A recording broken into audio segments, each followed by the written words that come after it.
Hi, my name is Bill Bob. I am a man in long-term recovery, and the topic is who or what do you credit most for where I am in my life today? And that person is my brother Andy. Um, he's 10 years older than I am. We have three sisters, um, and my father passed away when I was in college, so my brother became kind of the de facto uh, father figure for the family, but he was always my big brother. And I can remember when he had a job in high school, and my father and I would go to pick him up on a Friday night. We would go across the street to the luncheonette, and he would buy me packs of baseball cards. And I remember opening those baseball cards on my bed at night, when we got home. And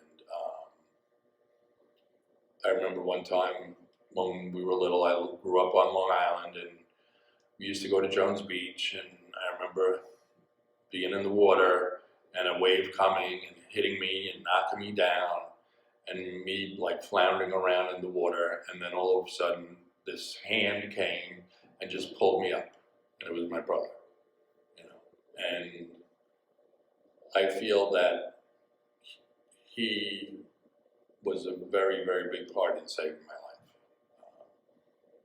He's my hero. He's a man of incredible integrity. He raised three great sons, has a great wife, and was always there for me and was always there for others in the family.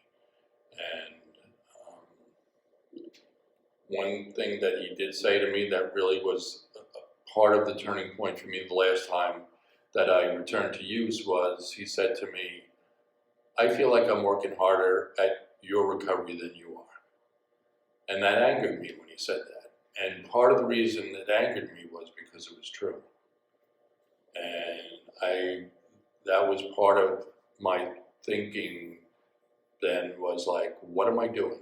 Like, do I want to recover, or do I want to be living the miserable, crappy life that I'm living now when I'm using substances? And I chose the path that let me listen and learn how to change my attitudes and my behaviors and become someone who's not reliant on substances. My wife is also gets a lot of credit. She was always there for me. The last 5 years of her life, she passed away from a heart attack in 2010, and she did have a heart condition, but the last 5 years of her life, I was in the beginning stages of my recovery, and I would get some amounts of clean time, but nothing really sustained. I did have 6 months without using a substance when she passed, but I know that I caused a lot of stress in her life for those last 5 years. And, that's difficult for me. I have a hard time with that to this day. But what I've learned is even if I don't forgive myself today, that's okay, as long as I don't use it as an excuse to use the substance. And the rest of my family was there for me too. They were always supportive of me. Even when I would return to use, they would be angry, of course, but they were afraid. They didn't want to see their brother die, and they were always there for me. And I had just such a great support system with them, and through the 12-step fellowship, and my sponsor, and my higher power. And then my son Joey, I credit also because, as I said before, I had a great relationship with him, and I almost totally destroyed that relationship. I returned to use about a month after my wife passed, and didn't care that he was afraid that I was going to die, shortly after his mom died, because that's what the substances did to me. And I was thankful that I was able to get on the right track to start to recover, and that he was there to see that and was willing to reestablish our relationship.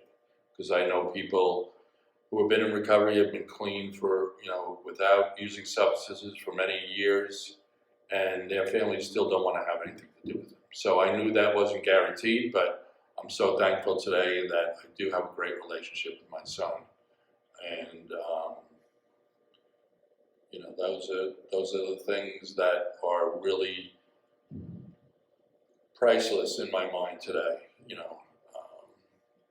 The fact that my son and I have the relationship that we have today is really incredible.